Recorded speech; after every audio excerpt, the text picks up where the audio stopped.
자, 기도할게요. 하나님 감사합니다. 오늘 저 일일 수련회로 모여서 주님의 말씀이 어떠한지 주께서 우리에게 하시는 그 음성을 듣고자 성경이 어떠한 내용인지 또 우리가 앞으로 다음 수련회까지 통독할 범위를 함께 살펴보면서 이 큰 그림을 가지고 성경을 대할 수 있도록 주님 인도하여 주시옵소서. 그냥 배워야 하기 때문이 아니라 살아야 하기 때문에 우리가 알아야 하고 깨달아야 되는 하나님의 말씀임을 기억하게 하여 주시고 이 성경을 통하여 주님을 더 깊이 알고 주님과 매일매일 교제할 수 있는 그런 청년들 될 수 있도록 주님 은혜 베풀어 주시옵소서.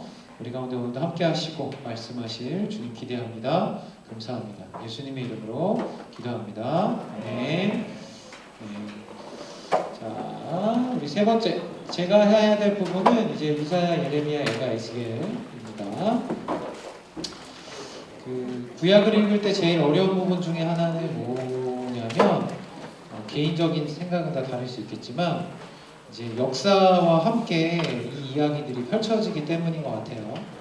역사를 모르면 성경을 이해하기 굉장히 어려울 수밖에 없습니다. 역사를 모르면 특히 이제 제국의 역사들, 바벨론, 아수르 이런 제국의 역사들을 모르면 성경이 되게 다른 사람 이야기처럼 들릴 수도 있게 되는 거죠. 그래서 이 이야기 안에서 하나님이 이스라엘 백성들에게 말씀을 주셨던 방법은 선지자들을 통해서 주셨습니다. 선지자들을 통해서 저와 여러분에게는 어떻게 주셨죠 말씀을?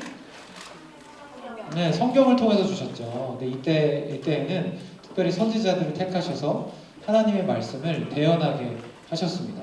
그래서 사실 제가 오늘 다룰 이 주제는 짧게 하면 뭐 한 15분 안에도 끝낼 수 있는 주제예요. 네.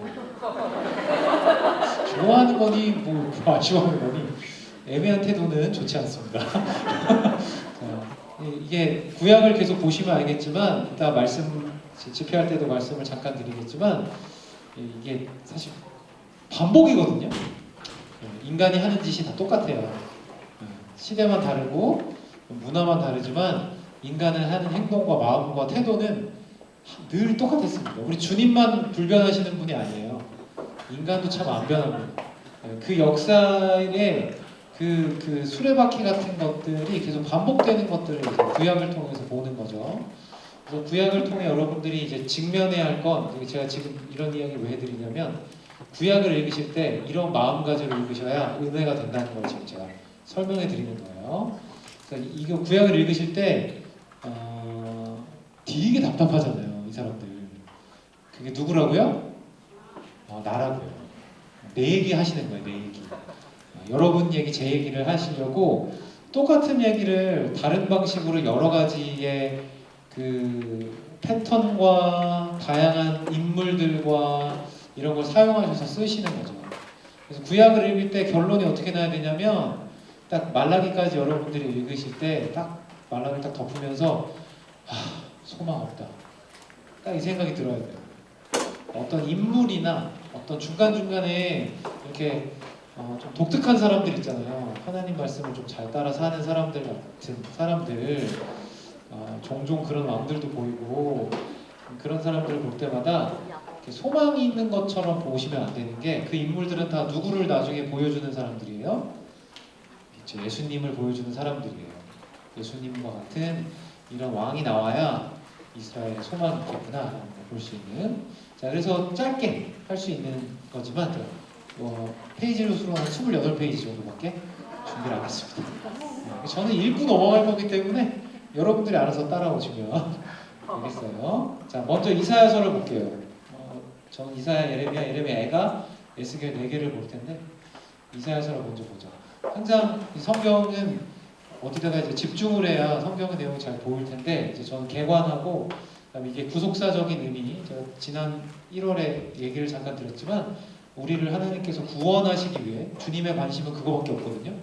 우리를 어떻게든 구원하시기 위해서 어떤 일들을 하시고 그게 어떻게 관련이 있는지에 대한 이야기만 제가 아주 간단하게 28페이지로 해볼게요. 자, 이사야서. 자, 이사야서 굉장히 두껍죠? 네. 그리고 두꺼운 책을 뭐라고 부르죠? 대선지서라고 불러요. 작은 선지서를 뭐라고 불러요? 소선지서. 교회학교를 잘 다녔네요. 네, 그 모르는 분들 있어요. 명성에 따라서 그 나눴다고 하는 사람도 있고 그렇지 않고 그냥 양입니다. 양. 자, 객원 한번 읽어볼까요? 눈에 보이죠? 시작.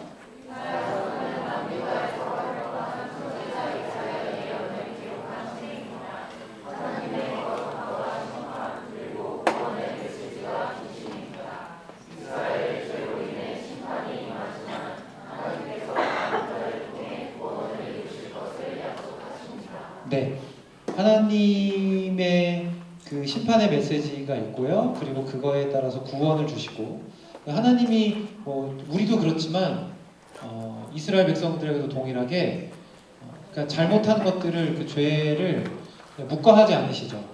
모든 사람들에게 마찬가지지만 하나님이 잘못한 걸 내버려 두시는 건 우리한테 위험하죠. 우리가 계속 그걸 할 거기 때문에. 그래서 그거에 대해서 하나님이 계속 징계에 대한 이야기들을 하시고 그 다음에 그걸로 인해서 심판이 임합니다. 실제로 임하죠. 한 나라를 망하게 하는 건 하나님께 그렇게 큰 문제가 아닙니다. 그래서 이스라엘은 나라가 망해버리죠. 나라가 망해버리고 그 다음에 근데 그게 결론이 아니죠. 항상 성경을 읽을 때 이게 결론이 되면 하나님에 대해서 우리가 오해하는 가장 잘못된 성경 읽기 방식은 뭐냐면 내가 읽기 싫은 부분만 안 읽고 내가 읽기 좋아하는 부분만 읽는다거나 내가 읽기 싫어하는 부분에 하나님이 내가 아는 하나님과 달랐을 때 하나님은 오해하거든요. 그렇게 읽으면 안 돼요. 그래서 심판을 주시는 하나님이시지만 그게 결론이 아니다. 그게 진짜 목적이 아니라 진짜 목적은 구원과 회복이다라는 것을 보여주고 계세요. 자, 첫 번째 메시아 예언 구속사적인 의미를 이제 보겠습니다. 하나님의 구속 계획의 성취. 그래서 이사야서를 보면 여러 선지서도 마찬가지지만 이 나라에게 이스라엘에게 이 당시 가장 필요한 게 뭐였겠어요? 여러분들이 이스라엘에 사는 사람들이라고 생각해 보세요. 생각해 본 적이 없나요? 생각해 보세요. 이때 당시 외국의 그 제국에 의해서 망하게 생겼어. 그럼 여러분들에게 제일 중요한 건 뭐라고 생각하실까요? 독립이요. 예, 독립이요. 또 뭐 있어요? 다윗 메시아. 교회 되게 열심히 다녔구나. 네, 좋아요. 뭘까요? 일단 먹고 사는 거겠죠. 밥도 필요하고 먹고 사는 게 필요할 거예요. 왜죠? 네, 제국이 자기를 둘러싸고 포위하고 이런 상황들이 있으니까 여러분들 대한민국이 수출을 못하게 된다고 생각해 보세요. 큰일 나죠. 그런 일들이 이제 일어나고 있는 거예요. 근데 이 사람들에게 하나님이 구원을 약속하신대요. 그러면서 하시는 말씀이 뭐예요? 처녀 탄생 예언. 말씀 한번 읽어볼까요? 이사야서 7장 14절 시작.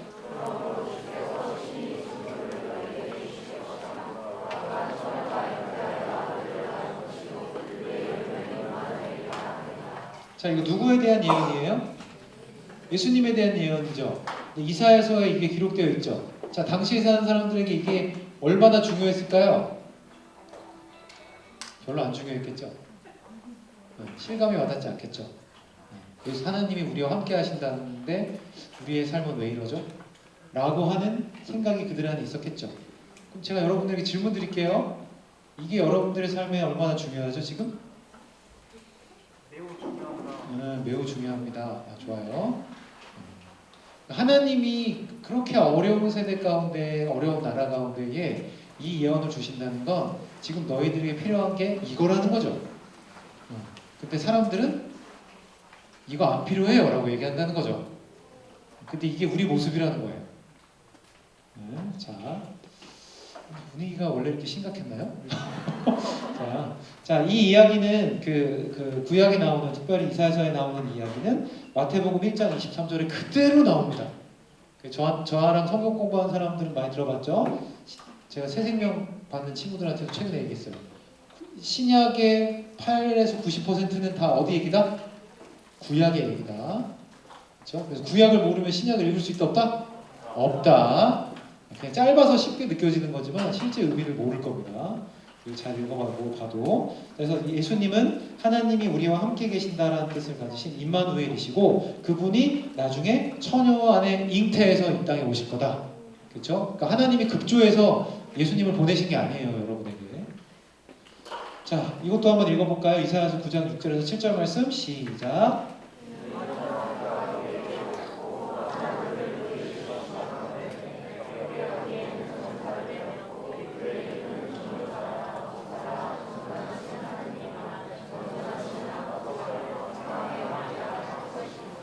네, 하나님인 동시에 그 인간으로 오신다는 예수님께서 오신다는 예언이 이미 이사야서에서 기록되어 있어요. 다 아는 말씀이죠, 그렇죠? 성경을 혹시 잘 모르는 분들도 있을 수 있으니까, 그러니까 신약에서 예수님이 오셨을 때 아까도 잠깐 얘기했지만 그냥 오신 게 아니라 예언한 걸 그대로 지키면서 오신다는 거예요. 하나님은 말씀하시고 취소하지 않으십니다. 말씀하시면 그걸 항상 성취하세요.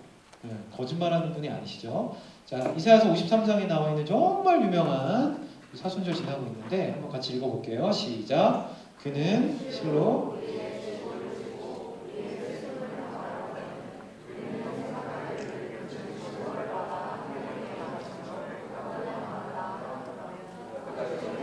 우리의 허물 때문이요 그가 상함은 우리의 죄악 때문이라. 나중에 오실 고난받는 종, 그러니까 예수 그리스도 고난받는 종에 대한 예언. 이게 누구 때문에 오신다고요? 저랑 여러분 때문에 오시는 거라고. 저랑 여러분의 죄 때문에 오신다고요. 그러니까 사람들은 예수님이 뭔가 잘못했겠지, 예수님이 뭔가 저주받을 일이 있었겠지 라고 한다라는 거죠. 자, 보시면 여기 보시면 우리의 질고 슬픔 뭐 이런 것들, 고난, 허물, 상함, 자, 이런 게 다 어디서 해결이 된다고 얘기하시는 거예요? 자, 어디서 해결된다고 얘기하시는 거예요? 십자가에서 해결된다고 하시는 거죠. 십자가 안에서 예수님께서 십자가에서 죽으실 때 누구도 죽었다고요? 제가 너무 많이 얘기했죠. 누구도 죽었다고요? 저랑 여러분도 죽었다고 거기서.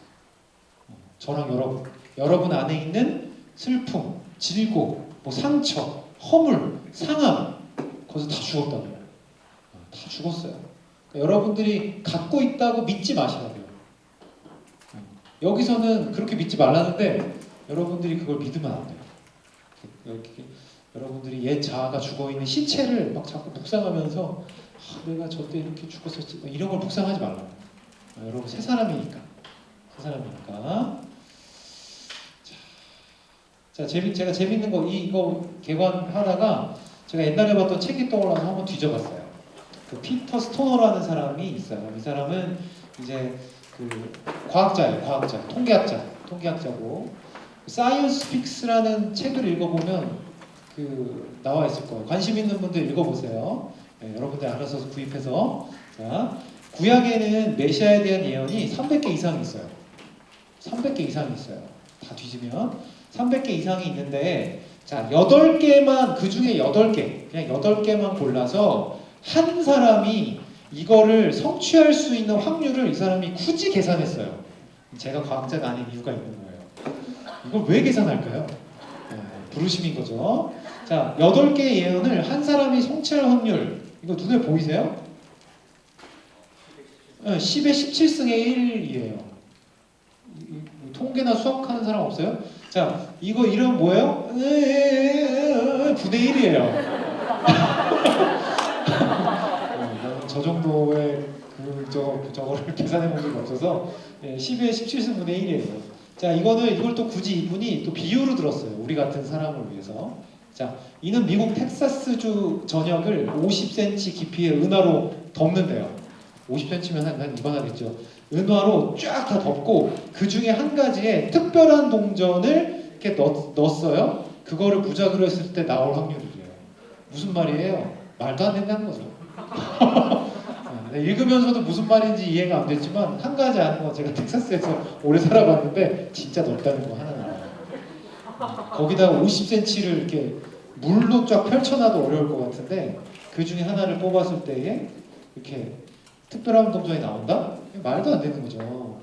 그렇죠? 다른 종교에서는 이런 연구 안 합니다, 여러분. 자, 이 밑에 거 볼까요? 그러면 아까 300개 이상의 메시아 예언이 있는데 그 중에 48개 예언을 성취할 확률, 한 명이 예수님이라는 한 분이 그 48개 예언을 성취할 확률이 몇이에요? 밑에? 10의 157승분의 1입니다. 자, 위에 거는 10의 17승분의 1이고요. 그 제가 도대체 몰라가지고 그냥 여기다 1 뒤에 157개의 0이 붙는 숫자라고 써놨어요. 뭐 계산해보고 싶은 분들 뭐 해보세요. 수학 전공하신 분들. 이건 뭐예요? 불가능에 가까운 확률이라고 해요. 한 명이 48개의 예언을 성취할 확률. 예수님이 몇 가지 예언을 성취하셨다고요? 300개 이상의 예언을 성취하셨다고요. 이래도 안 믿을 사람은 안 믿죠. 네, 믿음은 과학의 영역은 아니니까. 하지만 이미 많은 연구들이 이 구약에 있는 예언들이 어떻게 성취되었고 예수님이 어떻게 유일한 메시아일 수밖에 없는지에 대한 이야기는 충분히 많이 나와 있습니다. 문제는 우리 마음이겠죠. 우리 마음이 어디를 가고 있는가. 자, 이런 연구들이 있어요. 그냥 이건 여러분 개관만 들으면 재미없을 것 같아서. 자, 이사야서 구속사적 의미 또 한번 볼게요. 자, 남은 자의 회복. 그래서 이사야서를 읽다 보면 남은 자라는 이야기들이 나와요. 남은 자다 어디에 남았다는 거죠?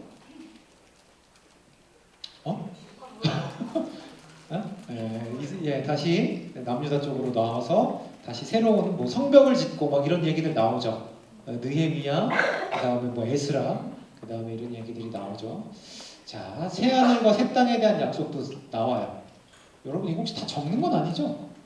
적지 마세요. 그냥 듣고 여러분들이 직접 성경을 읽을 때 큰 청사진이라고 생각하고 그냥 보면 돼요. 자, 그래서 새 하늘과 새 땅, 하나님께서 완전한 구원을 이루어서 새로운 창조를 이루실 거다. 그게 어디랑 연결된다고요? 요한계시록 21장에 나오는 새 하늘과 새 땅. 제가 아까 조금 전에 신약은 구약을 모르면 이해가 안 된다. 이 내용을 모르면 요한계시록 21장의 내용을 몰라요. 무슨 얘기하는지 전혀 몰라요. 그러니까 새 하늘과 새 땅의 개념과 연결되어져 있다라는 거 알고 넘어가시면 됩니다. 그래서 이게 나중에 성취되겠어요? 안 되겠어요?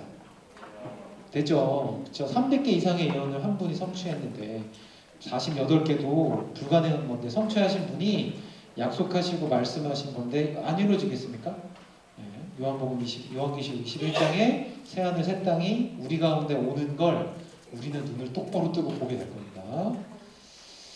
자, 그 다음에 이사야서에는 이제 이방인들을 포함한 구원 계획이 있어요. 당시에 이방인들은 누구를 가리키죠? 유대인을 제외한 모든 민족입니다. 그렇죠? 저와 여러분도 있는 거죠. 조선이라는 땅도 존재하는 거죠. 하나님의 구원이 이스라엘뿐만이 아니라 모든 민족을 향하여 가게 될 것이다 라는 걸 이야기해 주죠. 자, 이게 성취되는 신약의 성경책 권이 있어요. 여기 모든 민족을 향하여 뻗쳐나간다. 혹시 아시는 분 있어요? 좀 크게 얘기해주면 좋을 것 같아요. 제가 점점 귀가 어두워지고 있어요. 종합검진 받았는데 귀도 어두워지고 뭐 다 안 좋아요. 그래가지고 뭘까요? 사도행전이죠. 사도행전. 그래서 교회가 유대와 사마리아와 땅끝까지 퍼져나가는 걸 실제로 누가가 보고 기록하는 내용이 써 있습니다. 자, 그래서 이방을 위한 빛으로 우리를 부르셨고 예수님을 부르셨다. 모든 민족을 위한 구원의 초청이다. 목마른 자들아 물로 나와라. 돈 없는 자도 나와라. 그래서 목마른 자 물로 나와라라는 얘기가 요한복음 7장에도 나오죠. 그래서 이런 이야기들이 연결되어 있다라는 거. 제가 그 성경을 볼 때 여러분 제가 그때 말씀드렸죠. 성경책을 조금 비싼 거 사야 된다. 왜죠? 신약을 읽을 때 거기에 색인이 나와야 된다. 구약 색인이 나와야 돼요. 이 말씀 신약의 어느 부분이 구약의 어느 부분을 인용했다. 이런 얘기들이 아주 촘촘히 써 있거든요. 근데 제가 여러 성경책을 봤는데 저렴한 성경책은 그게 안 나와 있습니다. 이거 진짜 제가 농담으로 하는 얘기가 아니라 그 색인이 있어야 돼요. 그 색인하고 이런 개관이 있어야 여러분들이 성경을 읽을 수 있습니다. 없으면 모르죠. 이거 1세기 사람들을 위해서 쓴 책인데 여러분들 어떻게 이해 못하지? 자, 그래서 이사야서의 결론은 이래요. 1번 같이 한번 읽어볼까요? 시작. 예수 그리스도는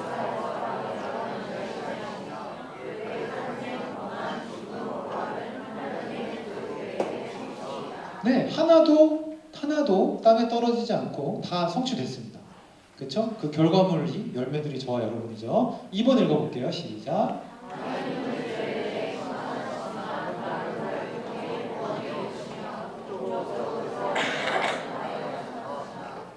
죄에 대해 심판하시지만 남겨두셨다라는 거. 이게 중요합니다. 이 역사는 반복되죠. 노아 홍수 때 몇 명 남겼다고요? 8명 남겼다고요. 그러니까 계속 역사는 반복돼요. 하나님 인간은 죄를 짓고 하나님은 징계하시고 그 다음에 하나님이 남겨두시고 다시 회복시키시고 또 죄 짓고 이 얘기 반복하는 거죠. 근데 이제 그거에 대한 끝이 있다. 궁극적으로 새하늘 새 땅입니다. 3번 읽어볼게요. 시작.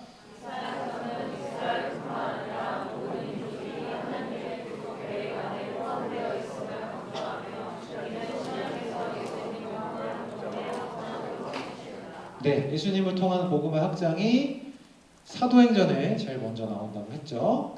자, 이렇게 1, 2, 3번 되겠습니다. 쉽죠? 끝! 이사야서. 자, 예레미야서. 자, 이 정도만 알면 되죠. 이 정도만 알면 여러분들이 읽어야죠. 뭐다 알려준다고 여러분들이 외울 것도 아니고. 시험을 한번 봐야겠다. 그렇죠. 자, 1종 면허 자격증 이런 거, 2종 이런 거 해야 되나? 예레미야서 읽으면은 느낌이 어때요? 네? 아니, 잘 안 들린다니까요, 귀가. 예레미야서 읽으면 느낌이 어때요, 여러분? 읽어보신 분 있죠? 슬퍼요. 되게 우울합니다. 약간 하늘에 이렇게 먹구름 낀 것 같은 느낌이 이렇게 책 전반에 들어요. 그러나 이제 거기서 끝이 아니다라는 걸 이제 예레미야서는 보여주죠. 자, 같이 한번 읽어볼게요. 개관 시작.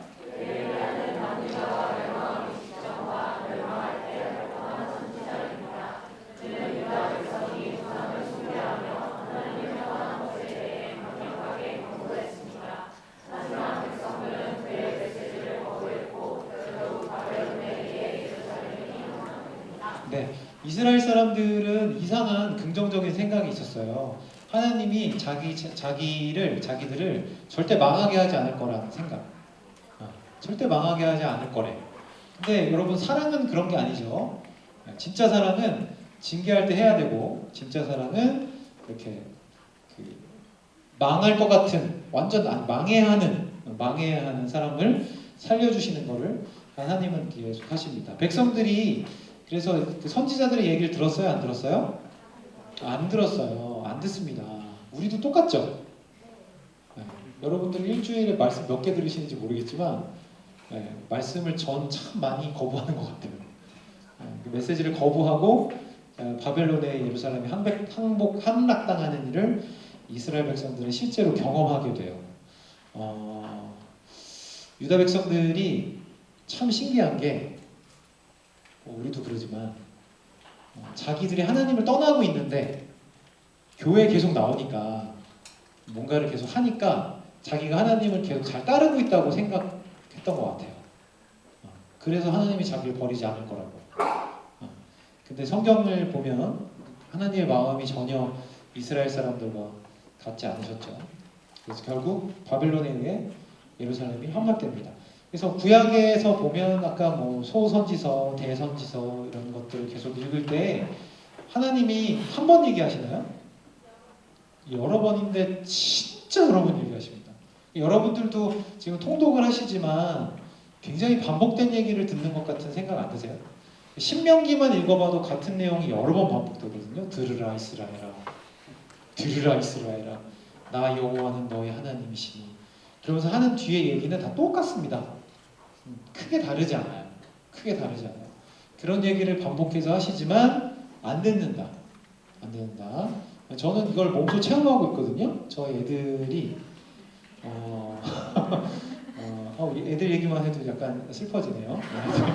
애들을 얘기하는데 애들 이렇게 뭐가 제가 애들 좋으라고 하는 얘기지만 애들한테 이제 다 잔소리입니다.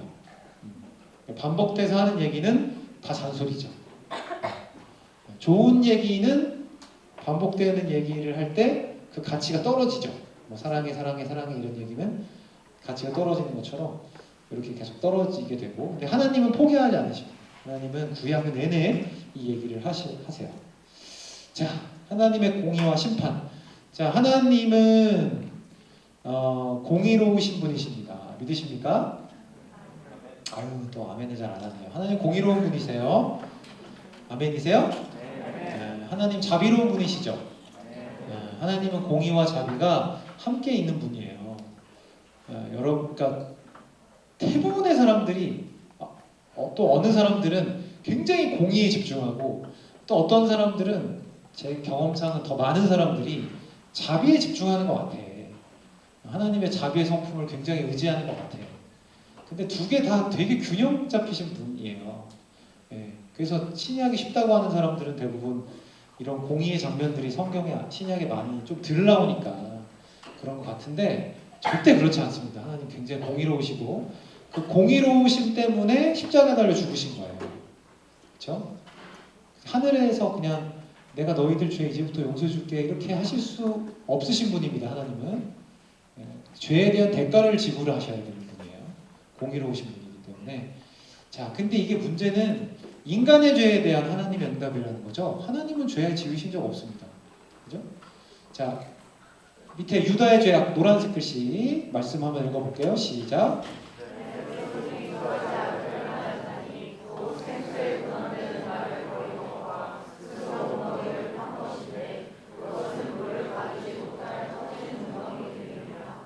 네, 예레미야 2장 13절 말씀입니다.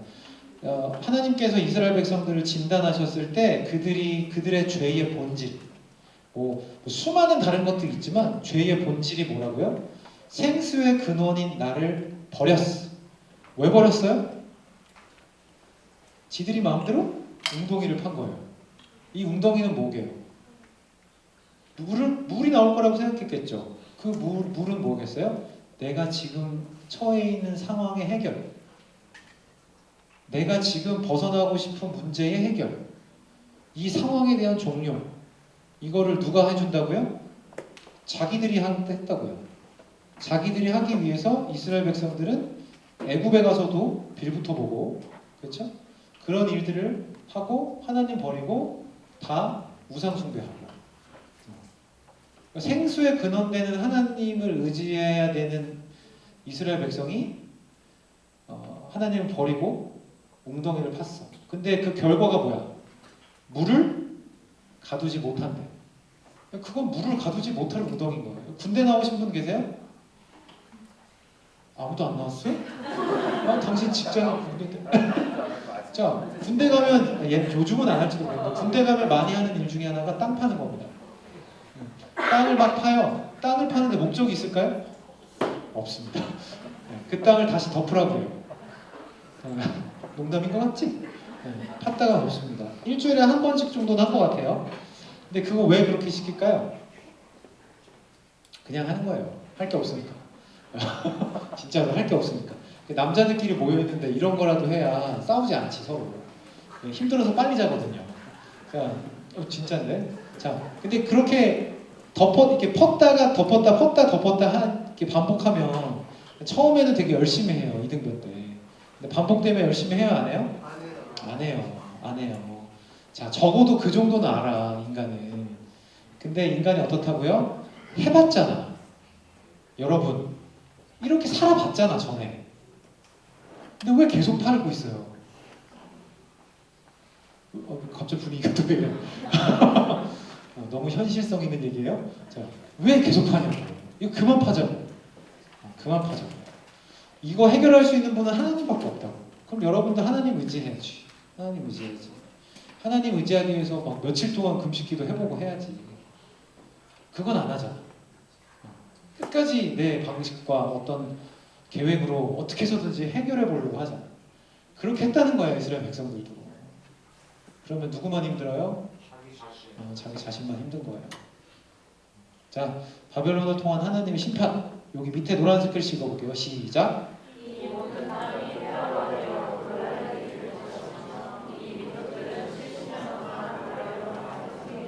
네, 하나님이 너무 자비로우시다는 게 뭐냐면 하나님이 심판하시겠다라는 기간을 정해놓으세요. 70년. 이거는 칼같이 지키시더라고요. 제 인생에 별로 주님이 그렇게 시간을 지키신 적이 없는데 요거는 굉장히 철저하게 70년에 정말 바뀌어요? 안 바뀌어요? 바뀝니다. 70년에 다시 예루살렘으로 이스라엘 백성들 보내시죠. 70년간 포로 생활을 딱 하게 하십니다. 근데 바벨론을 도구로 삼으세요. 바벨론은 하나님 믿는 나라예요? 아니에요? 아닙니다. 자, 하나님이 하나님 안 믿는 사람을 사용하셔서 여러분에게 뭔가 도구로 쓸 수 있어요, 없어요? 있어요, 있다고요. 그러니까 정신을 바짝 차리세요. 여러분들 직장 동료나 여러분들 학교에 같은 뭐 선후배 중에 그 사람들하고 되게 어렵죠. 여러분들 단련시키기 위한 도구일 확률이 굉장히 높습니다. 전문 용어로는 천국의 사포라고 부르죠. 천국의 사포. 왜 이렇게 웃어요? 실제로 있는 일이잖아요. 이런 사람은 저도 그렇지만 여러 명은 갖고 있지 않아요? 여러 명 있어야 됩니다. 안 있으면은 단련이 안 되죠. 그래서 바벨론을 통해 하나님이 심판하시겠다라고 하시면서 이게 왜 놀랄 일이라고 할까요? 놀랄 일이라고 할까요? 아무도 그걸 기대하지 않았기 때문이죠.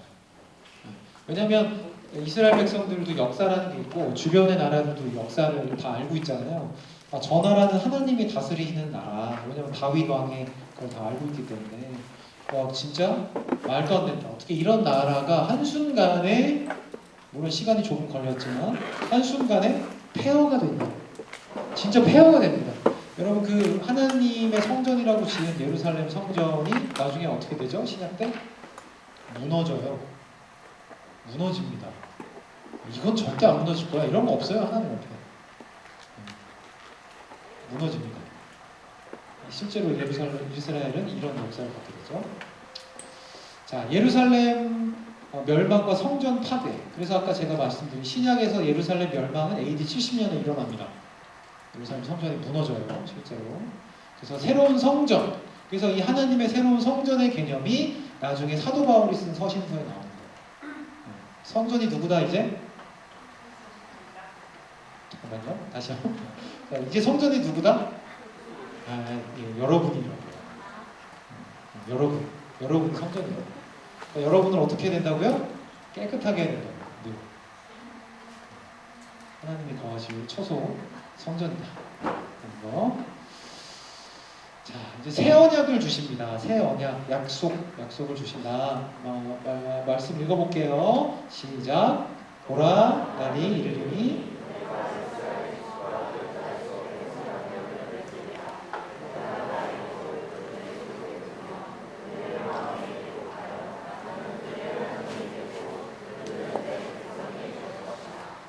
옛날 언약으로 대표되는 것이 율법이에요, 율법. 그렇죠? 구약을 읽다 보면 그 율법을 지킬 수 있어요, 없어요? 없죠. 왜 없죠? 너무 어려워서요. 너무 어려워서요. 네, 맞아요. 너무 어려워서, 너무 그걸 다 지키기는 어려워서. 근데 더 본질적인 게 있어요. 죄를 많이 지어서 맞아요. 죄를 많이 지은 것도 있죠. 더 본질적인 게 있어요. 율법을 지킬 수 없는 이유. 이스라엘 백성들이 뭐라고? 큰 얘기예요. 내가 무슨 복화술사도 아니고 그걸 내가 어떻게 하나님을 사랑하지 않아서. 하나님을 사랑하지 않아서. 하나님을 사랑하면 어떻게 된다고요? 지켜드리고 싶어지죠. 그러니까 율법을 우리가 안 받았어. 십계명을 몰라. 저와 여러분이. 근데 어떻게 하다 보니까 은혜 받아가지고 저기 하늘이가 보니까 하늘이가 하나님을 만났어. 너가 머리를 긁고 있어가지고 내가 얘기하는 거야. 하늘이가 하나님을 만났어. 자, 그럼 하나님을 만났는데 하나님이 나를 얼마나 사랑하시는지 알게 됐어. 그러면은 우리는 어떻게 할까요? 내가 하나님을 이제 사랑하게 되니까 하나님을 위해서 뭘 하면 하나님을 기쁘게 할 수 있을지를 수소문해서 알아보고 다니겠죠. 자, 근데 구약의 이스라엘 백성들은 어땠어요? 하나님이 율법을 쫙 줬어요. 지켜요, 안 지켜요? 안 지켜요. 왜요? 하나님을 사랑하지 않으니까. 하나님이 뭘 기뻐하시는지 관심이 없고. 그렇죠? 제가 그래서 설교 시간에 막 그런 얘기 했던 것 같은데 막 샐러드 먹고 이런 얘기 했었죠. 근데 너무 감사하다. 똑같은 얘기 막 3-4번씩 해도 전혀 모르니까 나 같은 직업을 가진 사람은 너무 행복해요. 기억이 안 나잖아요, 여러분들이. 저를 향한 주님의 은혜인가? 제가 그때 그런 얘기 했던 것 같아요. 저 원래 육식동물이라고 그랬잖아요. 돼지테리언이라고. 네? 그래가지고 돼지테리언을 오래 살아가지고 지금 몸이 이렇게 된 것 같긴 한데 제 아내는 베지테리언이 아니라 그 진짜 그 야채를 좋아해요. 샐러드를 좋아해요. 그래서 제가 되게 신기했다고 생각한 게 뭐라 그랬죠? 제 아내랑 데이팅하는데 아내가 샐러드 집에 간다는 거였어요. 왜 야채를 돈 주고 사 먹지? 그때 이런 제 정체성 혼란을 제가 겪으면서 아내를 따라 이제 가기 시작했을 때 제가 어떻게 바뀌었다고요? 전 지금 그런 집을 너무 좋아해요. 그런 집 너무 좋아해요. 왜냐하면 제 아내가 그걸 좋아하기 때문이에요. 근데 그걸 누가 아내가 저한테 저를 붙잡고 그 데이팅할 때 오빠 이거 샐러드 안 먹으면 나 오빠랑 만나지 않을 거야. 이렇게 한 적 한 번도 없어요. 아니 내 아내가 대단한 얘기를 하는 게 아니잖아요 지금. 이러니까 맨날 까먹지 집중하라고. 자 내가 진짜 내가 이래서 비유하는 걸 싫어해. 자 하나님이 우리 가운데 말씀하시지 않아도 십계명으로 주시지 않아도 주님이 우리를 얼마나 사랑하는지 알고 내가 주님을 사랑하게 되면 주님이 뭘 원하시는지 우리 궁금해야 한다고요. 그게 정상이잖아 지극히. 아휴 정말. 자 그거예요 그거. 그러니까 못 지키는 거예요 구약의 백성들은. 그래서 새 언약을 주시는데 뭘 주시는 거예요? 이제 새 언약을 너희들한테 줄게. 나의 법을 그들의 하나님의 백성들의 어디다 둔대요? 속에 둔대요. 예전에는 어디다 뒀어요? 겉에 뒀잖아요. 그지? 겉에 뒀잖아. 돌판에 썼잖아요. 돌판에 쓴 거 아무리 외워도 뭐해? 못 지키는데. 그러니까 율법을 어디다 둬야 돼요? 속에 둬야 돼요. 속에 두려면 어떻게 해야 돼요? 마음에 기록해야 되잖아. 그 돌판에 기록해봤자 안 지키니까. 마음에 기록하려면 어떻게 해야 돼요? 그 명령, 그 말씀을 준 분이 그 사람의 마음 속에 있어야죠. 여러분, 이거 제가 아까 계속 남녀 관계로 예를 들을 수밖에 없는 게 그게 그나마 쉬워요. 누군가 내가 아무런 관계 없을 때 그 사람이 하는 얘기는 내 귀를 다 스쳐 지나간다고요. 내가 정말 사랑하는 사람이 그냥 아무렇지도 않게 지나가는 말들, 그거 나중에 다 기억에 나요, 안 나요? 더 훨씬 잘 나죠. 누가 그거 폭삭수 소가수다? 네, 맞아요. 그거 되게 재밌다 그래가지고 제가 하나를 봤는데 와 진짜 제가 옛날 그때 시절이 다 나오더라고요. 지금 대학교 시. 근데 거기서 한 가지 공통적인 그 띠이 저는 그런 거 되게 연구하면서 보는 거 좋아하는데 이 사람이 하고 싶은 말 중에 하나가 그냥 예전에 지나가듯이 했던 말들을 다 기억해. 그죠? 그게 연결돼서 씬들을 만들어내더라고요. 그냥 그 가수 이름이 뭐지? 아이유 그래. 그 사람이 아무튼 그 사람이 뭐 어렸을 때 했던 말, 그 남자 주인공하고 얘기했던 말. 근데 어느 날 이제 뭐 할아버지가 됐을 때 이 여자하고 했던 그 말을 기억하는 거야.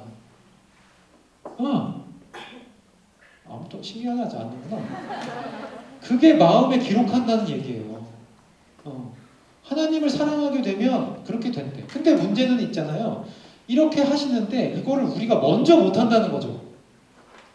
하나님이 여러분들에게 하나님이 얼만큼 여러분들을 사랑하시는지를 계시하지 않으면 여러분들 마음에 율법을 둘 수도 없고요. 하나님을 사랑할 수도 없어서 기록할 수가 없어요. 여기에 기록되어 있는 건 다 여러분 뭐 성공하고 평안하고 내가 뭐 먹고 뭐 어떻게 잘 살고 계획하고 다 이런 거밖에 안 써 있잖아. 그죠? 그런 거 기록하고 그런 거 지키기 위해 살아갈 수밖에 없는 운명에게 어떻게 하나님의 법을 우리 마음속에 둘 수 있겠냐고요. 그러니까 이걸 위해서 뭘 하신다고요? 예수님을 보내시는 거야.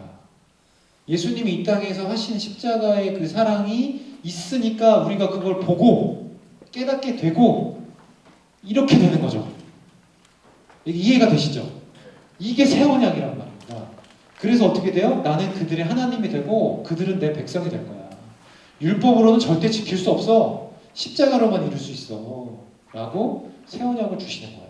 자, 그럼 이게 이루어졌어요? 안 이루어졌어요? 세 명에게 이루어진 거예요, 지금? 자, 이루어졌어요? 안 이루어졌어요?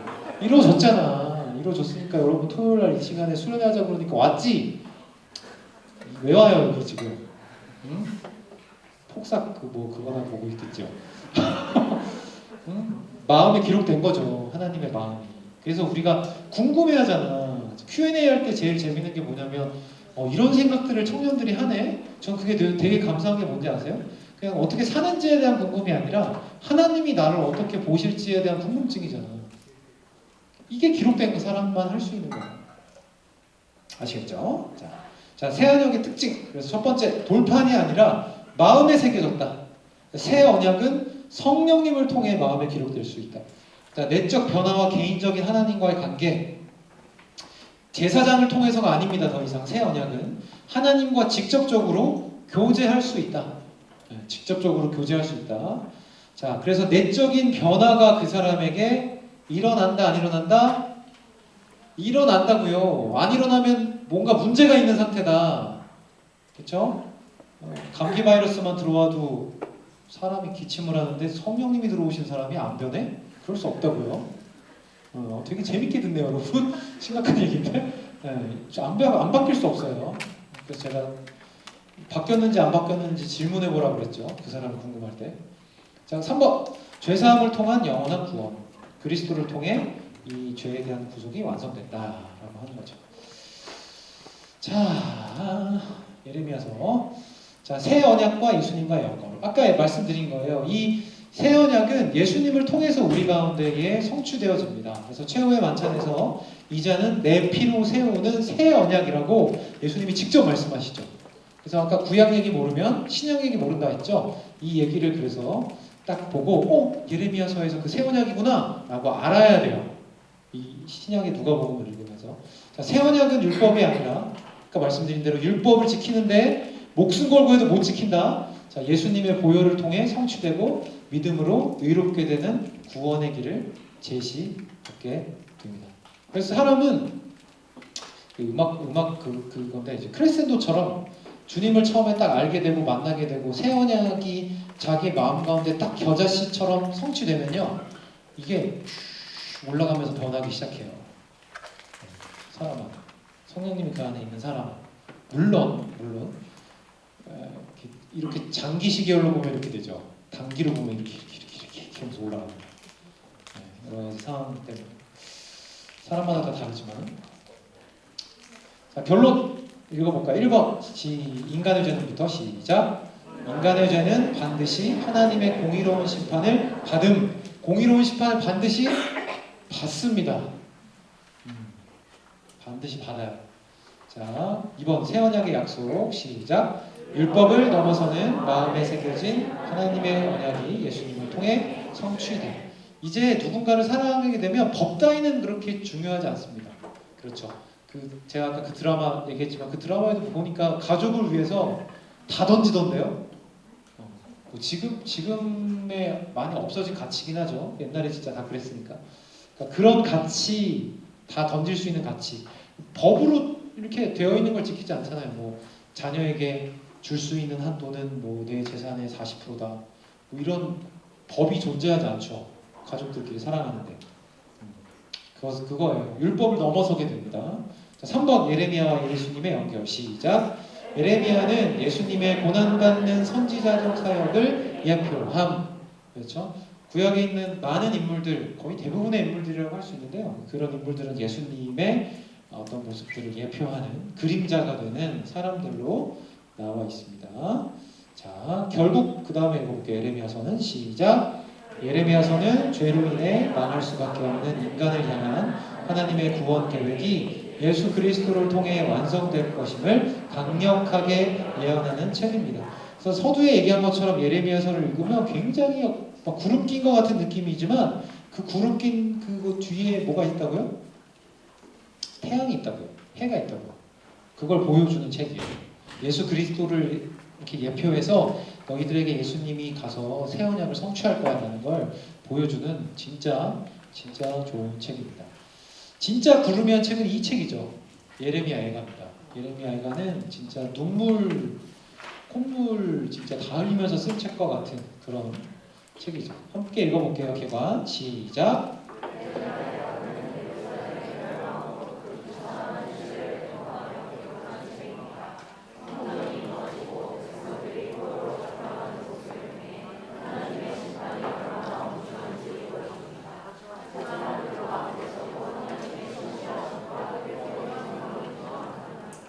근데 포로로 진짜 잡혀갑니다. 그냥 겁주는 게 하나님 그냥 겁주는 거 아니죠. 하나님 항상 하나님 실제로 그렇게 말씀하시고 그대로 돌아오지 않으면 그 일이 일어나는 그렇게 되는데 진짜로 비참하게 이 현실을 맞이하게 돼요. 하나님의 심판이 얼마나 엄중한지. 이 엄중함은 사실은 우리가 나중에 만나게 될 엄중함과 비교도 안 되죠. 그렇죠? 구약을 읽으시면서 나오는 이런 심판들의 내용을 보실 때마다 하나님 너무 끔찍하셔 이렇게 생각하시면 안 돼요. 왜냐하면 그것보다 훨씬 비교할 수 없는 엄중한 심판이 우리 앞에 놓여져 있기 때문입니다. 그렇죠? 자, 하나님의 신실함과 회복의 소망이 그럼에도 불구하고 있다라는 거. 진짜 오래 참으십니다, 하나님. 자, 구속사적인 의미, 죄로 인한 심판, 인간이 얼마나 절망적인가 한번 보겠습니다. 애가 4장 11절 읽어볼게요. 시작.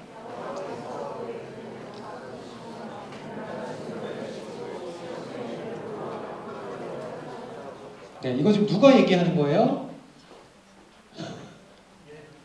잘 따라오고 있는지 제가 체크하려고 물어보는 거예요. 이거 누가 얘기하는 거예요, 지금 이거?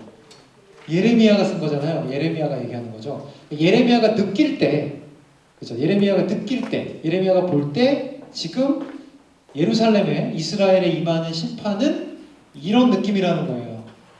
하나님의 맹렬한 진노가 한 번에 쏟아지는 것처럼 너무나 강렬하게 느껴진다는 거죠. 그렇죠? 예레미야한테는. 자, 죄의 결과는 반드시 심판을 초래하지만 제일 중요한 게 뭐다? 이것이 끝이 아니다. 끝이 아니다. 예수 그리스도께서 우리의 죄를 대신 담당하시고 하나님의 진노를 감당하셨다라는 걸 보여주는 거예요. 여러분, 제 얘기를 오해하지 말고 들으세요. 이스라엘이 진짜 하나님 말씀 안 듣고 불순종하고 수도 없는 기회를, 아까 누가 얘기한 것처럼 수도 없이 말씀하시고 수도 없는 기회를 줬는데 그들은 안 들었어요. 자, 그래서 이런 결과를 맞이했습니다. 자, 그러면 이거에 대한 죄에 대한 책임은 이스라엘에게 있죠. 왜 대답을 안 하죠? 이거 하나님의 잘못이 아니잖아요. 이스라엘에게 있죠. 이스라엘에게 마땅히 받아야 된 징계였습니다. 그러나 엄중하게 생각해 보면 다 죽어야 됩니다. 다 죽어야지 맞아요. 하나님의 공의로움이라면 노아의 홍수 사건 보시는 것처럼 그렇죠. 다 죽어야 마땅해요. 자꾸 이제 인간적인 생각을 성경에 넣으면 하나님 너무 가차 없으시다라고 자꾸 생각하는데 그렇지 않습니다. 다 죽어야 마땅해요. 다 죽어야 마땅합니다. 소돔과 고모라에서도 다 죽어야 돼요, 원래. 근데 소수를 자꾸 살리시잖아요. 자비로우셔서. 안 자비로하게 느껴지나 보다. 내가 누구한테 그랬는데 이 모든 지구에 한 명만 구원하셔도 자비롭다고 하나님은. 너를 구원하셨으면 자비로운 분이시라고. 제가 그런 얘기 한 것 같은데 딱 성경은 그걸 얘기해 주거든요. 자, 근데 제가 보고 싶은 건 이거예요. 로마서 5장 9절 말씀에 나와 있는 게.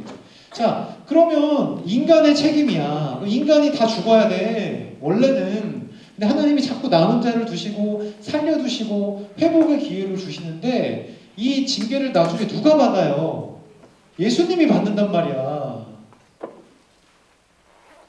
이거 진짜 심각한 문제인 거예요, 여러분. 여러분이 제가 인간이라는 존재가 얼마나 말도 안 되게 죄인인 것을 보여주는 아주 중요한 거라고요. 근데 우리 때문에 이렇게 죽으셨는데 왜 이렇게 그럴까요? 생각해보는 거죠. 저는 성경을 읽으면서 이런 생각을 되게 자주 해요. 여러분도 이렇게 생각하면 성경이 굉장히 즐겁답니다. 어떻게 이걸 감당하셨을까? 우리가 죽어야 되는데, 그렇죠? 자, 밑에 하나님은 공의로우시지만 동시에 긍휼이 풍성하세요. 제가 제자훈련 때도 얘기한 것 같은데 헤세드, 자비, 하나님은 심판, 공의, 긍휼, 자비 함께 갑니다. 에가서 3장 22절 같이 읽어볼게요. 시작. 인자와 긍휼이 무궁하심으로 우리가 진멸되지 아니함이니이다. 그러니까 예레미야도 아는 거예요. 제 생각이 아니라니까요. 예레미야의 가치관은 뭐예요? 다 죽어야 된다는 거예요. 내가 봐도 내가 이스라엘 민족을 사랑하지만 하나님 앞에서 하는 거 보니까 역사 보니까 다 죽어야겠다는 거예요. 그런데 뭐예요? 인자와 긍휼이 무궁하시되, 이 무궁하시다는 말은 뭐예요? 무한대 리미트라는 얘기예요.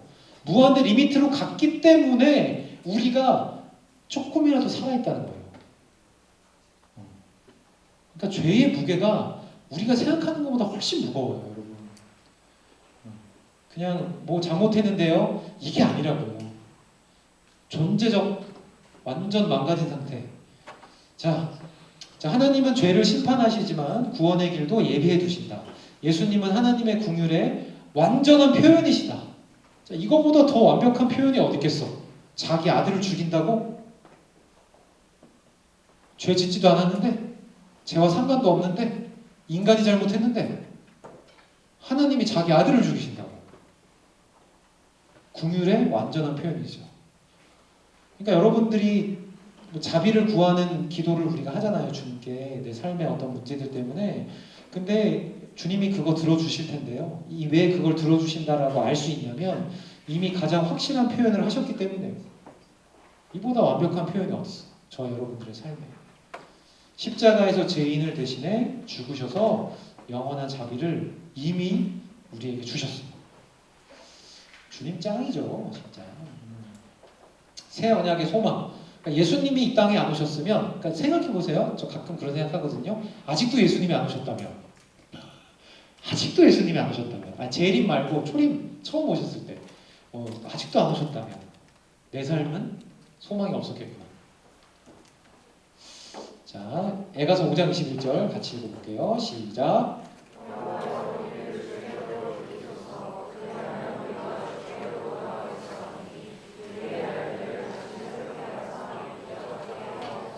와, 옛적 같게 하옵소서. 되게 오래된 얘기겠죠, 예레미야한테.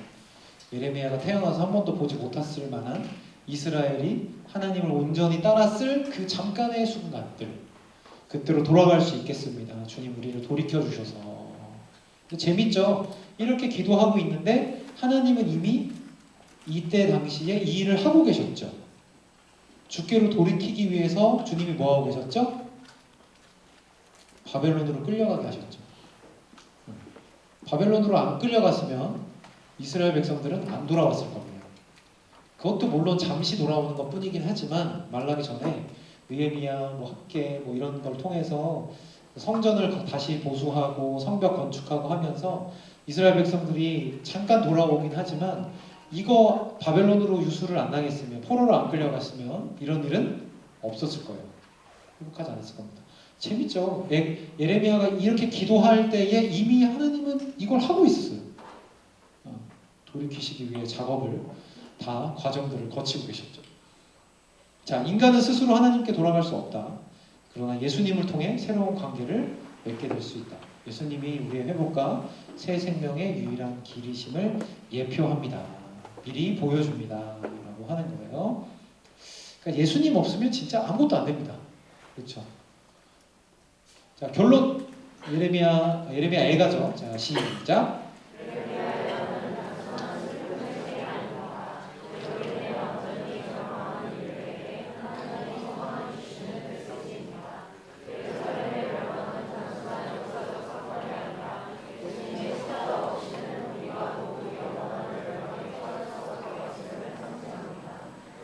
예수님이 새 언약을 이루심으로 우리의 구원이 완성되었고 절망을 넘어 부활과 영원한 생명의 소망이 주어졌습니다. 자, 그러면 새 언약을 예수님이 이루셨는데 우리는 뭐만 하면 돼요? 우리는 뭐만 하면 돼? 믿기만 하면 되는 거야, 이걸. 믿기만 하면 된다니까 더 못 믿겠지. 인간은 본질적으로 그렇지 못하거든요. 자기가 이뤄낸 거에 대한 대가를 받기 원하는 게 존재적이지, 그냥 다 이뤄놓은 거를 믿기만 해라. 그래서 이 새 언약을 이루셨음을 믿었다. 그럼 우리의 절망, 부활, 절망을 넘어서 부활, 영원한 생명, 소망이 우리의 삶에 이루어졌다라고 살 수 있는 거예요. 이게 종교적인 지식이 아니라 내 실제가 된다고. 이전에 여러분들이 어제까지 아니다. 한 1시, 아니다. 2시까지 여러분들이 무슨 생각을 갖고 있었던지 상관없이 바로 이 순간에 이걸 믿으면 새로운 피조물로 바뀔 수 있다고. 아멘이죠.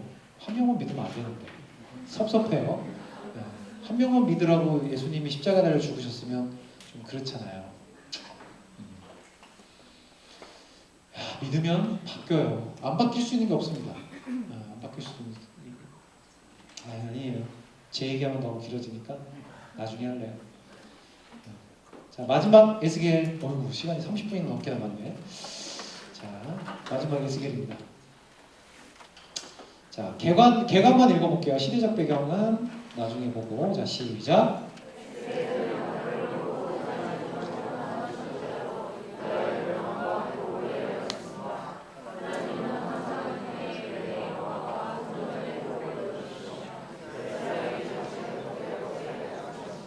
네, 아까 예레미야 예가는 그러니까 바벨론으로 끌려가기 전 그리고 끌려갈 때의 이야기라면 이제 에스겔은 바벨론 포로 생활을 하고 있어요.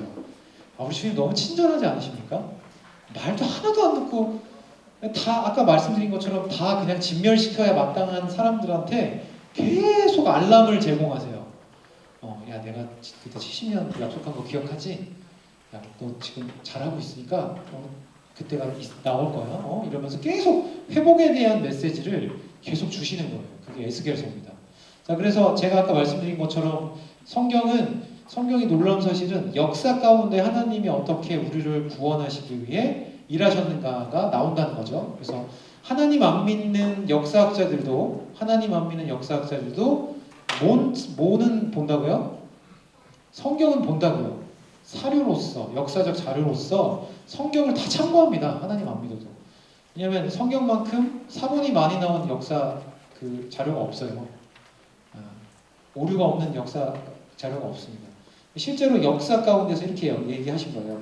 BC 597년 바벨론 제국의 1차 침공으로 에스겔과 유다인들이 포로로 잡혀갑니다. BC 586년 예루살렘과 성전이 완전히 파괴됨. BC 593년에서 597년 에스겔이 바벨론에서 활동하며 예언함. 제가 이거 왜 보여드리겠어요? 역사라고요. 역사. 그래서 그 사회 영역이라고 그러나요 요즘에? 수능 볼 때 무슨 영역이라고 그러죠? 사회탐구 영역. 사회탐구 영역에서 세계사 있어요? 네, 있죠. 세계사 잘 공부하시면 좋아요. 다시 공부하라는 얘기는 아니고요. 잘 공부해보면 성경이 보입니다. 바벨론 제국, 그렇죠. 아시리아 다 나오잖아. 세계사에. 얼마나 좋아. 하나님이 성경 이해하시라고 공교육까지 쓰시잖아요. 자, 이렇게 활동할 때 얘기예요. 자, 에스겔서 11장 23절 말씀 같이 읽어보죠. 시작.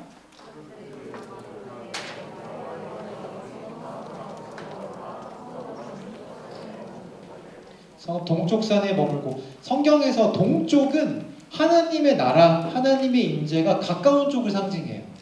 성경에는 그런 몇 가지의 그 상징이 있어요. 왜냐하면 우리나라식으로 비유가 뭐가 있을까? 예를 들어 파도 이렇게 얘기하면 그 파도는 어떤 사람한테는 막 이렇게 막 익사이팅하게 파도 타는 어떤 그런 거일 수 있지만 대부분의 사람들한테는 인생의 파도가 몰려옵니다라고 얘기하면 어떻게 들리죠? 인생의 파도가 몰려옵니다. 어려움과 그렇죠? 고통과 이런 걸 연상시키죠. 이스라엘 백성들도 그런 게 있을 거 아니에요. 동쪽은 하나님과 가까운 쪽이에요. 예를 들어 바다는 우리는 바다가 뭐죠?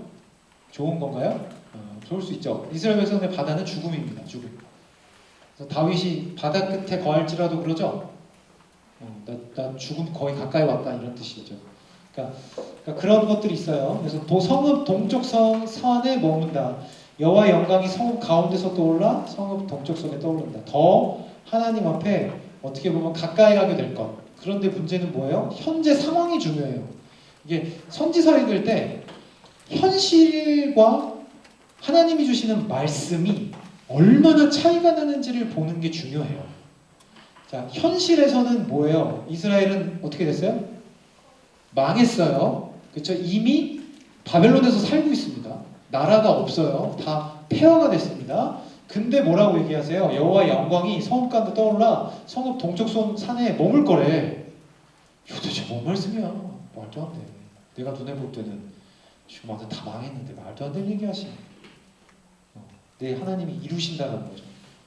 하나님의 영광이 성전을 떠나서 예수님을 통해 하나님이 우리와 함께 하시게 될 거다라고 하는 거예요.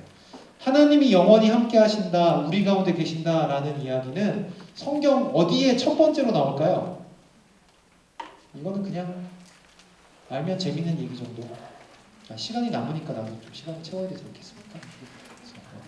이런 얘기는 원래 어디에 나올까요? 처음에 하나님이 우리와 함께 하신다라는 거를 하나님이 처음으로 알려주는 구약의 책이 있어요. 그거를 굳이 하나님이 이렇게 사람들, 그러니까 여러 족속들의 무리를 이렇게 천막들을 막 이렇게 배치를 하세요. 막 배치하시고 굳이 성막을 정 가운데 놓으라고 그러세요. 같은 성경 갖고 있는 거 맞죠?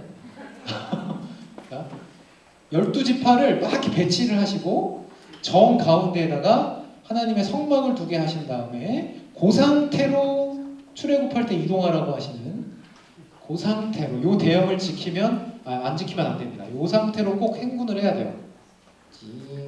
가야 돼요. 그게 나와 있는 책이 뭐죠? 제가 지금 맞추지 못하게 하려고 출애굽이라는 표현을 썼죠.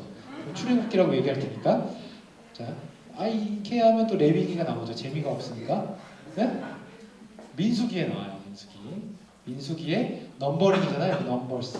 사람들을 세고 각 지파를 배치시킵니다. 북쪽에 동쪽에 뭐 이렇게 해가지고 배치를 삼국지 뭐 이런 것처럼 한 다음에 그래 다 했니? 정 가운데에다가 여호와의 성막을 놓아. 하나님이 우리들 가운데에 함께 하신다. 이스라엘 백성들, 하나님의 백성들은 정체성이 뭐다? 하나님이 우리 가운데 계신다. 그거밖에 없는 사람들이다. 우리는 그걸 보여주신다. 자, 마른 뼈의 부활. 자, 에스겔서 37장 10절 말씀 같이 읽어볼게요. 너무 유명한 이거 환상인데. 자, 시작. 다 말라 비틀어 완전히 됐어요. 아까 점심시간에 닭 나왔죠. 닭. 찜닭. 그 찜닭은 양호한 거예요. 수분이라도 있잖아. 그런데 이 에스겔서 37장에 보면은 수분기도 하나도 없고요. 뭐 관절, 힘줄 남아있는 거 아무것도 없습니다. 그러니까 진짜 그냥 시체. 시체도 좀 호화스럽다 표현이. 그냥 아무것도 없어. 그냥 뼈밖에 없어. 뼈도 말라 비틀어졌어. 죽은 지 뭐 한 몇십 년 지난 것 같아. 몇십 년이면은 다 없어졌으려나? 아무튼 최대한 다 망가져 있어. 그런데 뭐예요? 하나님이 그거를 살리신다고요. 근데 여러분 잘 보세요. 이 비유는 뭘 보여주는 거냐면 결국은 예수님의 부활에 합한 사람들, 예수님의 복음에 합한 사람들, 그걸 믿는 사람들을 가운데에 성령님이 역사하실 때 어떤 일이 일어나는지를 보여주는 환상이에요. 자, 그러면 이 환상은 뭐겠어요? 하나님을 믿게 된, 복음을 믿게 된 사람들에게 일어나는 놀라운 새로운 창조의 역사라고요.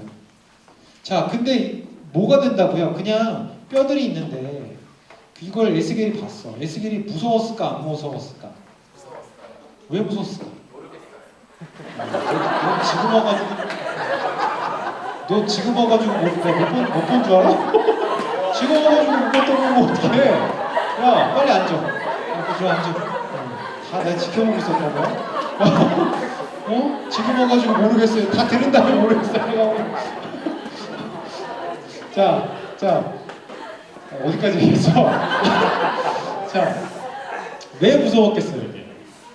여러분 생각해보세요. 수도 없는 뼈들이 지들이 막 소리를 내면서 붙어. 지들이 붙어. 근데 붙는 것도 엄청 치밀하게 붙어. 정확하게 붙어야 될 때 붙어. 그리고 갑자기 힘줄이 생기고 막 근육이 생겨. 운동도 안 했는데 애들.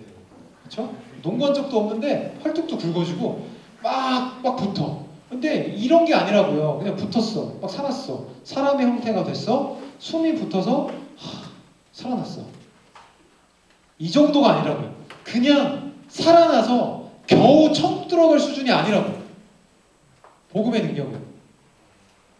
뭘로 만든다고요? 큰 군대가 되더라고요.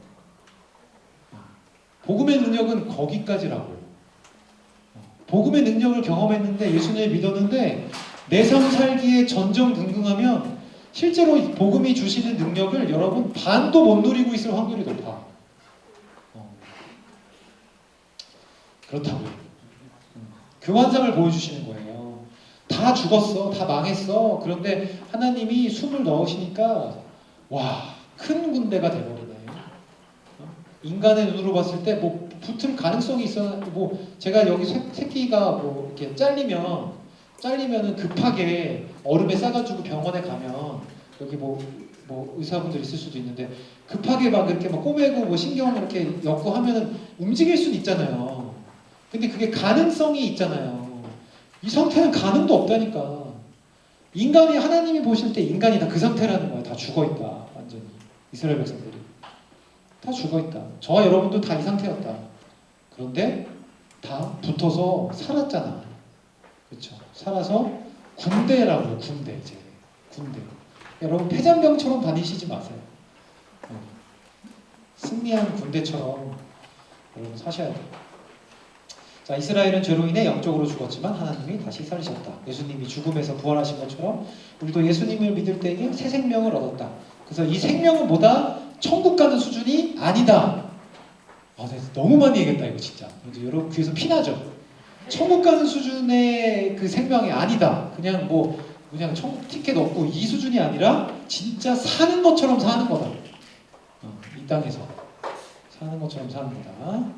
그래서 사도행전에 보면은 오순절에 성령감님이 있죠. 사람들이 외국어하고 방언하고 이런 모습 나올 때에 이게 어떤 걸 성취한 거다? 에스겔서의 예언을 성취한 글입니다. 라는 거예요. 그래서 약간 비싼 성경을 보면 이 부분에 가면 에스겔서에 그 색인이 나와 있어야 합니다. 그거 나와 있어야 돼요. 자, 아까 똑같은 얘기 또 나오죠. 그래서 여러분 이해하기 쉬울 거예요. 새 마음과 새 영. 예레미야 선지자가 얘기했던. 자, 에스겔서 36장 27절 읽어볼게요. 시작. 너무 멋지지 않아요? 나만 멋진가? 율법은 이제 외적인 규칙이었는데 그 전에는 이제 내가 주님을 사랑하게 되니까 성령님이 우리 안에 딱 들어오셔서 어떻게 하면 내가 예수님 위해 살 수 있을까? 어떻게 하면 주님 기뻐하면서 예배할 수 있을까? 막 고민이 생기는 거지 막. 그죠?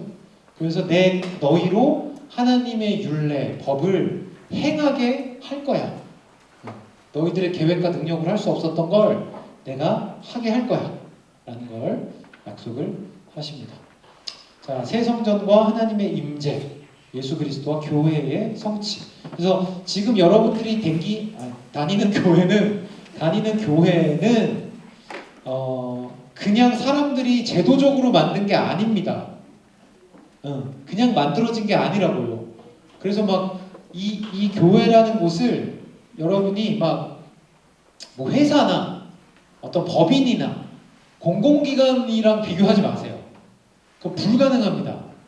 저도 직장을 다녔던 사람으로서 지금은 목회를 하고 있지만 참 감사한 건 교회는 절대 망하지 않을 거라는 사실이죠. 내 회사는 절대 망하지 않습니다. 물론 어떤 지역교회나 어떤 제도권의 교회를 얘기하는 건 아니지만 전체적인 어떤 그 총체적인 교회는 절대 망하지 않을 거다라는 거. 그래서 예수 그리스도와 교회에 대해서도 계속 구약은 말씀하고 계십니다. 그 사람들에 대한, 그 사람이 이룰 공동체에 대한. 자, 그래서 에스겔서 48장 35절 보면 여호와 삼마, 여호와께서 거기에도 계시다라는 얘기를 하면서 지금도 우리가 열방이나 전 세계에 뭐 교회가 진짜 많잖아요. 여러분들 눈에는 교회가 많아 보일 수도 있지만 그 모든 교회가 다 하나님이 그 안에 사람들 안에 공동체 안에 하나님이 함께 하신다라는 거죠. 자, 예수님과 새 하늘과 새 땅을 예표하는 새 성전에 대한 얘기가 나오죠. 예레미야 때 나왔던 거. 자, 예수님이 참된 성전이시다. 자, 성령이 임한 교회가 하나님의 성전이 된다. 결국 계시록 21장 3절에서 하나님이 영원히 우리와 함께 거하실 것에 대해 예언하고 있는 그림이다 라고 하는 것. 그래서 이런 그림만 해도 굉장히 많은 구절에서 인용되잖아요. 그렇죠? 성경은 이런 식으로 쓰여져 있어요. 결론! 시간이 한 15분, 20분 남았는데? 자, 같이 읽어볼까요? 시작.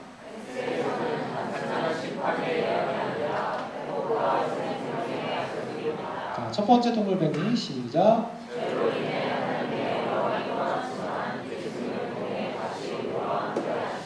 네, 하나님의 영광이 떠났어요. 근데 정말 놀라운 사실은 아까 잠깐 얘기했지만 느헤미야, 학개, 뭐 에스라 이런 곳을 읽으면 성벽이 재건되고 성전이 다시 건축되잖아요.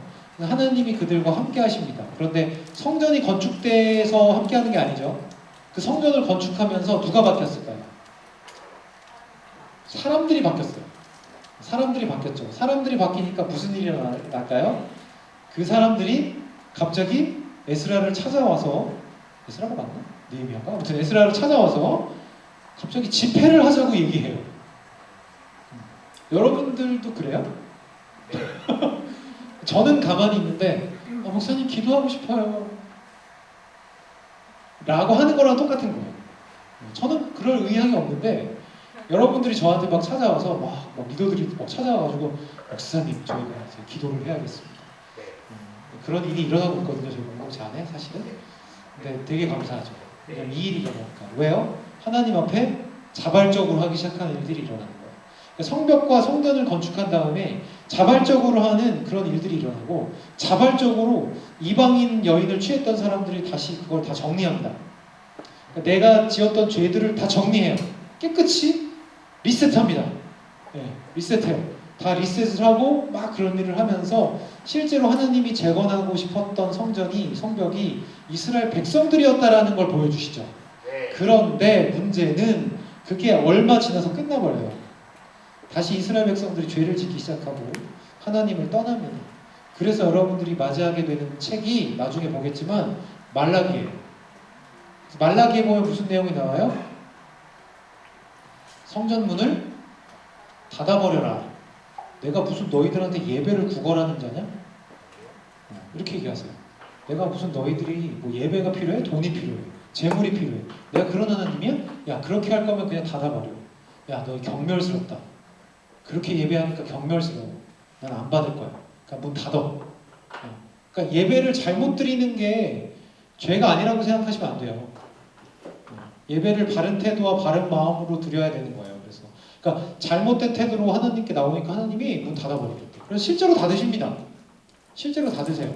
실제로 닫은 다음에 무슨 일이 있냐면 여러분 많이 들어보셨겠지만 신구약 중간기라고 해서 성경에 안 나와 있는 부분이 있어요. 약 400년간의 시간. 말라기와 마태복음 사이의 시간. 그 시간에 별일이 다 있습니다. 이스라엘 백성들은 똑같아. 하나도 안 바뀌어. 구약에서 있었던 것처럼 하나님을 자기를 안 떠날 거야 라고 생각해요. 하나님은 우리를 떠나지 않아. 하나님 떠나신다고 했거든요. 실제로 400년 동안 왜 성경이 기록 안 됐을까요? 선지자도 안 보내신 거야. 하나님이. 하나님의 말씀마저 끊어버리세요. 400년 동안. 그러니까 이스라엘 백성들이 막 난리가 나죠. 하나님 말씀 안 주시니까 하나님 말씀하셨다고 생각하고 막 외경 같은 걸 씁니다. 외경 같은 걸 써요. 뭐 도마복음 이런 걸 막 쓰는 거죠. 사람들이. 그러면 하나님 말씀하셨다고. 그런 일을 겪는데 중요한 얘기가 하나 있어요. 그래서 로마의 장군이 이때 하나 와가지고 이스라엘을 이제 함락시키고 예루살렘 성전에 들어갑니다. 근데 그 로마의 제국의 그 장군은 이방인이에요, 유대인이에요? 이방인이죠. 이방인은 성전에 들어가면 죽어요, 살아요? 죽어요. 근데 이 사람이 하나님과 이스라엘 백성들을 경멸하려고 조롱하려고 돼지 피를 가져다가요 지성소에 들어가서 뿌린다고 들어갑니다. 그때 이스라엘 백성들이 아주 행복해하죠. 왜죠? 죽을 거니까 이 사람. 지성소에 들어간다니까. 지성소에는 누구만 들어가요? 대제사장만 들어갑니다. 대제사장. 대제사장 아니면 다 죽어. 심지어 대제사장도 허리에 종을 달아가지고 자기가 조금이라도 지은 죄가 있다면 그 자리에서 죽죠. 그래서 종소리가 안 들리면 밖에 있는 사람들이 줄을 끌어서 시체를 끌어 당겨서 갖고 나와야 됩니다. 성경에 다 나오는 얘기죠. 근데 문제는 이 사람이 그렇게 들어간다는 거야. 그러니까 아주 좋아했죠. 왜냐면 손도 안 쓰고 로마 제국의 장군을 죽일 수 있으니까. 그런데 이 사람이 돼지 피를 다 뿌리고 나옵니다. 그리고 자랑하죠. 그걸 보고 이스라엘 백성들이 좌절합니다. 좌절해요. 하나님은 우리 가운데 안 계시다고. 성경으로 대표합니다. 하나님의 영광이 떠났습니다. 그리고 떠나야 하는 게 마땅하죠. 마땅하죠. 그런데 예수님을 통해 다시 우리와 함께 하시겠다라고 하시는 거예요. 이게 이해가 됩니까? 이런 하나님 여러분 봤어요? 어느 종교에서? 제가 여러 경전을 봤지만 타 종교에 이런 하나님은 없어요. 이런 하나님 없다. 그러니까 괜히 딴 데 가서 고생하지 말고 딴 데 가서 고생하지 말고 이런 하나님 없어요. 영광이 떠나야만 해. 함께 하시면 안 돼. 근데 하나님이 우리와 예수님을 통해 다시 함께 하시겠다고 하고, 심지어 하나님이 여러분들과 함께 하시죠? 네. 믿으십니까? 네. 여러분 어디에 계세요? 여러분 안에 계시잖아요. 안에 계셔서 안 보인다고 자꾸 그러나? 안에 계신단 말이야. 저 그런 생각해요. 제 몸뚱아리 하나도 사실은 온전하지 않고 참 부족한데, 깨끗하지도 않은데 하나님이 저와 함께 하신다는 게 참 뭐라고 표현해야 되지? 적당한 표현이 안 나요. 황송해요. 황송해. 왜 그렇게 작정하셨는지 송구스럽단가? 아무튼 뭐 그래요. 하나님 여러분들과 그렇게 함께 하신다. 함께만 해주셔도 감사한데 이게 뭐예요? 우리는 마치 마른 뼈와 같았지만 이제 새 생명을 얻게 됐다. 새 생명을 얻게 됐다.